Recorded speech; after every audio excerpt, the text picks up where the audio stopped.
লোকসভার ভোট যতই এগিয়ে আসছে, দিনহাটার বিভিন্ন এলাকায় দলবদলের ঘটনা ততই বেড়ে চলছে। আবার কোথাও বিজেপি ছেড়ে তৃণমূলে যোগদানের যেন হিড়িক পড়ে গিয়েছে। এবার দিনহাটা 1 নম্বর ব্লকের গীতালদহের নবনী গ্রামে 15টি পরিবার বিজেপি ছেড়ে তৃণমূলে যোগ দিল। মঙ্গলবার রাতেই তাদের হাতে তৃণমূলের পতাকা তুলে দেন গীতালদহ 2 নম্বর তৃণমূল কংগ্রেসের সভাপতি আনারুল হক। সঙ্গে ছিলেন তৃণমূল অন্যান্য নেতৃত্ববৃন্দ।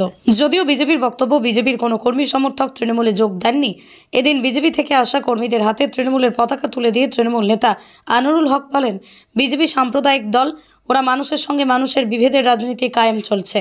বিজেপি থেকে তৃণমূলে যোগদান প্রসঙ্গে বলতে গিয়ে বিজেপির 6 নম্বর মণ্ডল সভাপতি আবু আল আজাদ বলেন, কোনো বিজেপি কর্মী তৃণমূল কংগ্রেসে যোগ দেননি। ওরা নিজেরাই নিজেদের কর্মীদের হাতে তৃণমূলের পতাকা তুলে দিয়ে মিথ্যা অপপ্রচার করছে।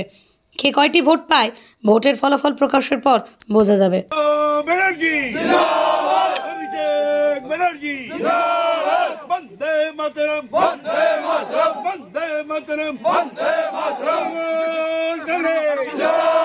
আপনার বাইক কেনার স্বপ্ন এবার হবে পূরণ, কারণ আমান হোন্ডা নিয়ে এসেছে একেবারে স্বল্প ডাউন পেমেন্টে বাইক বা স্কুটার কেনার সুবর্ণ সুযোগ। বিনা অ্যাকাউন্ট, লো সিভিল, ন্যূনতম ডকুমেন্টে আজই নিয়ে যান স্বপ্নের বাইক আপনার বাড়িতে। অতিরিক্ত ছাড় পেতে আজই যোগাযোগ করুন বামনহাট আমান হোন্ডা শোরুমে। শর্তাবলী প্রযোজ্য। যোগাযোগ করুন 9002805414।